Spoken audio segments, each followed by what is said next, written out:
Hello guys, welcome back to my YouTube channel. आज हम बात करने वाले हैं स्पर्मेटोजेनेसिस के बारे में। सबसे पहले हम देखेंगे कि स्पर्मेटोजेनेसिस क्या होती है, कैसे कैसे हमारे स्पर्म्स की जो है बॉडी के अंदर जाइगोट बनता है। देन उसके बाद ब्लास्टुला की फॉर्मेशन होती है, गैस्ट्रुला, मोरूला, ये सब आती हैं। उसके बाद कैसे हमारा जो स्पर्म है उसकी सिंथेसिस होनी शुरू होती है।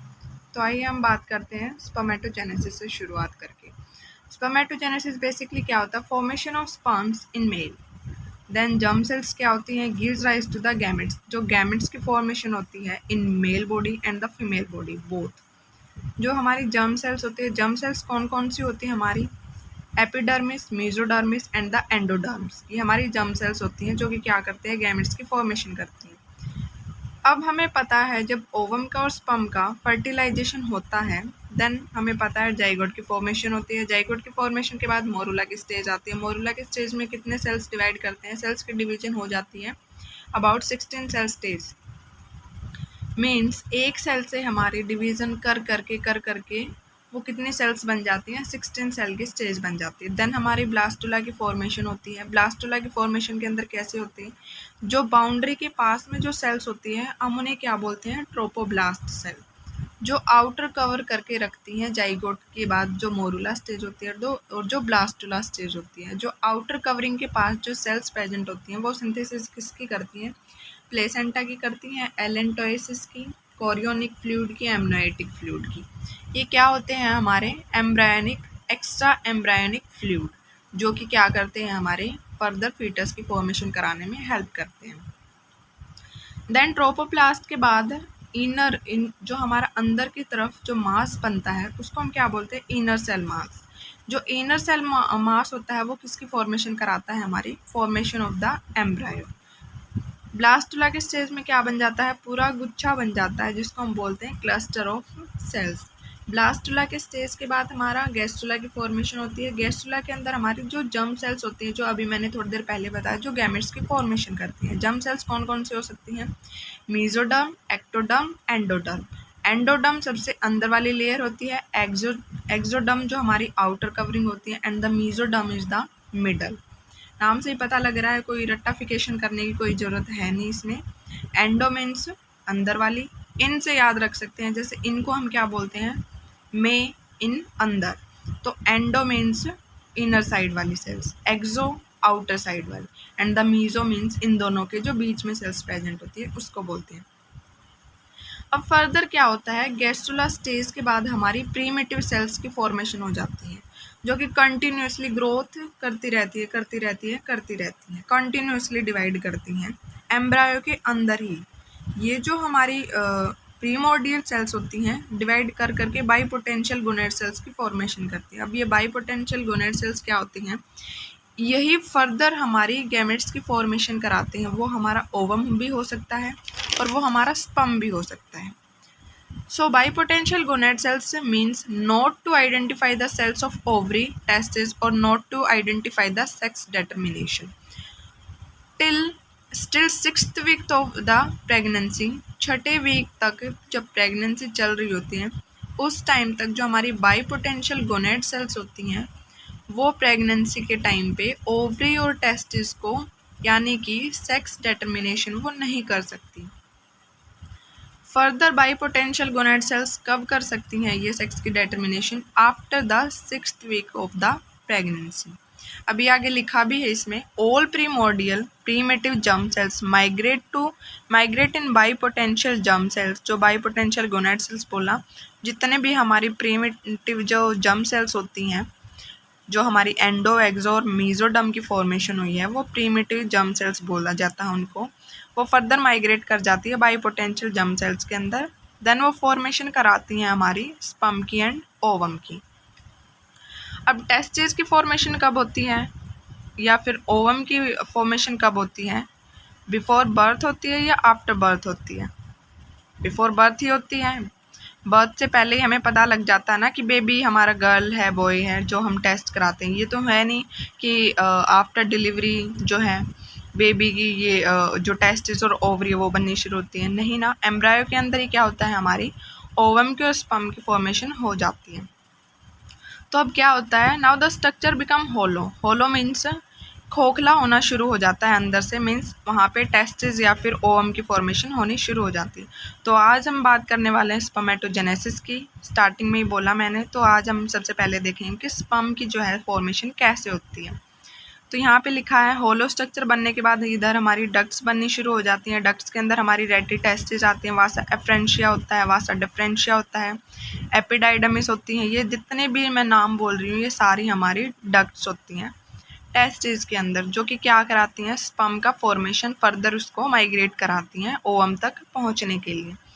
बट हमारे स्पर्म की फॉर्मेशन कहाँ पे हो रही होती है, सेमिनिफेरस ट्यूबल्स के अंदर, in it the formation of the sperm.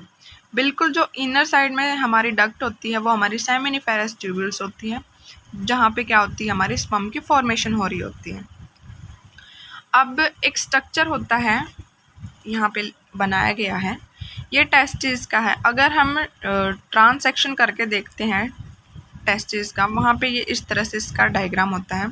Outer layer होती है हमारी बेसल लेमिना होती है, देन उसके बाद स्पर्मेटोगोनियम होती है, जो क्या करती है, सिंथेसाइज करती रहती हैं इसके अंदर स्पर्म। सब बिल्कुल अंदर जो मिडल में लेयर होती है हमारी, वो ल्यूमन होती है। ल्यूमन के अंदर हमारा स्पर्म जो है डेवलप करता है, और डेवलप करके वो फर्दर यहाँ से बाहर निकलता है, किसके थ्रू, स्पर्मेटोगोनियम से, बेसल लेमिना से, देन वो इंडक्ट से पास आउट होके ओवम तक रीच करता है।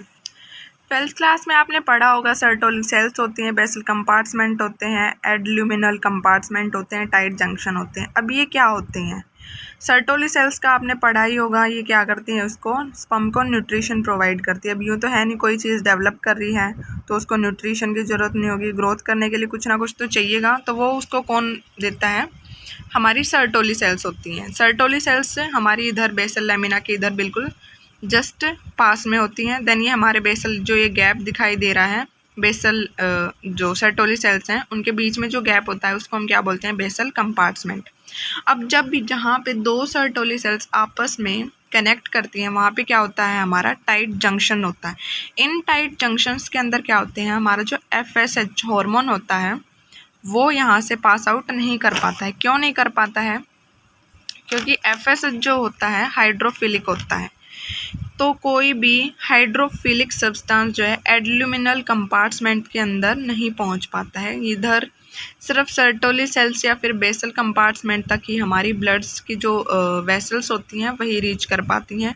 अंदर कोई भी वोटरी फ्लूइड मटेरियल जो है एडल्यूमिनल कंपार्टमेंट तक नहीं पहुंचता है। उसी तरह से FSH जो हार्मोन होता है वो भी हमारा एडल्यूमिनल कंपार्टमेंट तक नहीं पहुंच पाता। तो अब आप बोलोगे कि स्पर्म का फिर फॉर्मेशन आगे कैसे, उसको डिवीज़न के लिए कौन हेल्प करेगा, तो फिर एक दूसरा हार्मोन आता है टेस्टोस्टेरोन।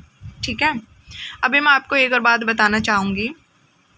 जैसे बोलते हैं कि भाई गर्ल्स के अंदर हमारी क्या होती है, ब्लड सेल्स जो RBC होती हैं, या फिर मीन्स बोलते हैं कि ब्लड जो होता है लेडीज़ के अंदर कम होता है बट जेंट्स के अंदर ज़्यादा होता है। ऐसा क्यों होता है, because of the hormone testosterone. जो हार्मोन होता है वो क्या करता है, एक्टिवेटर होता है RBC के फॉर्मेशन के लिए। बट फीमेल के अंदर टेस्टोस्टेरोन नहीं होता, उनके अंदर क्या होता है, एस्ट्रोजन होता है।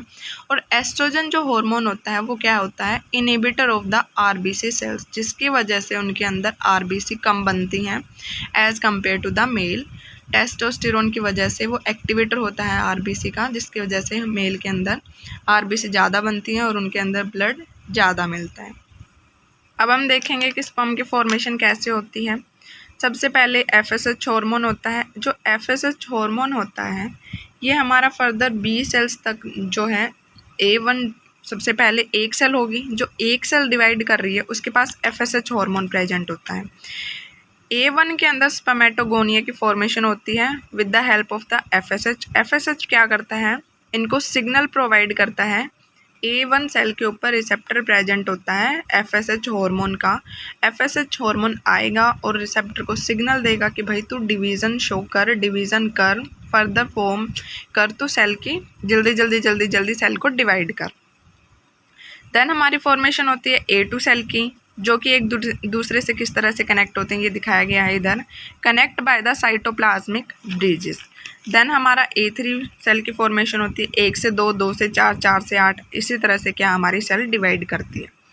अब फर्दर आपको काउंटिंग तो आती होगी ना, A1 से लेके A4 तक जो है हमारी इसी तरह से डिवीज़न शो करेगी। बट जैसे ही A4 की फॉर्मेशन हो जाएगी, यहाँ पे आके क्या करेगा, रिसेप्टर प्रेजेंट होगा अब इसके पास टेस्टोस्टेरोन हाई अमाउंट में। A4 स्पर्मेटोगोनिया के पास जो होता है हमारा टेस्टोस्टेरोन काफ़ी हाई अमाउंट में प्रेजेंट होता है।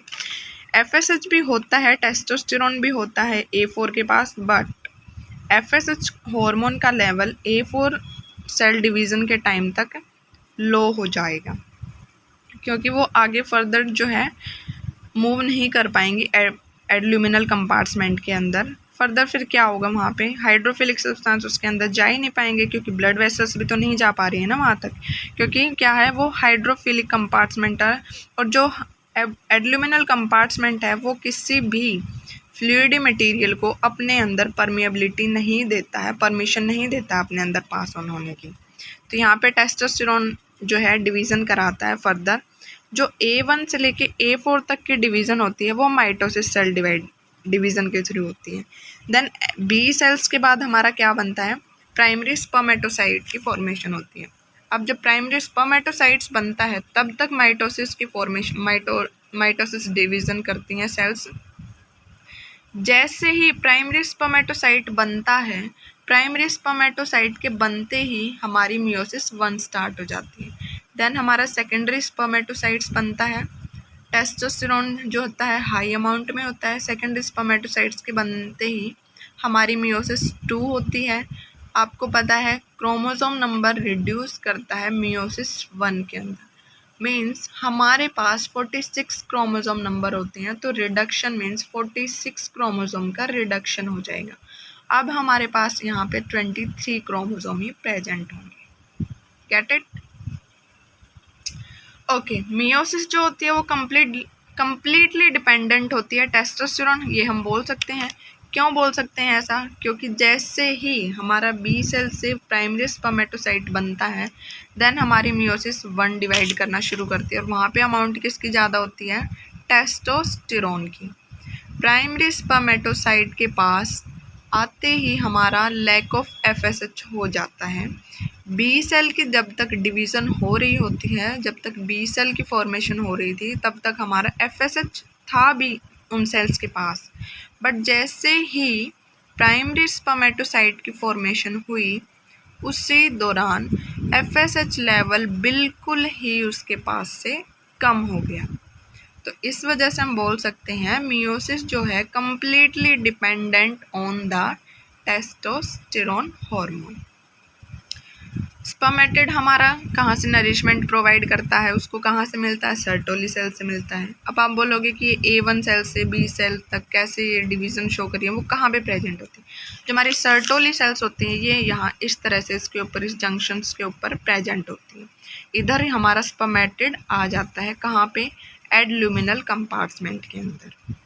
तो गाइज़ आज यहीं तक देखते हैं, उसके बाद हम स्पर्मेयोजेनेसिस देखेंगे कि फर्दर कैसे इसकी डिवीज़न हो रही होती है। Thank you so much guys.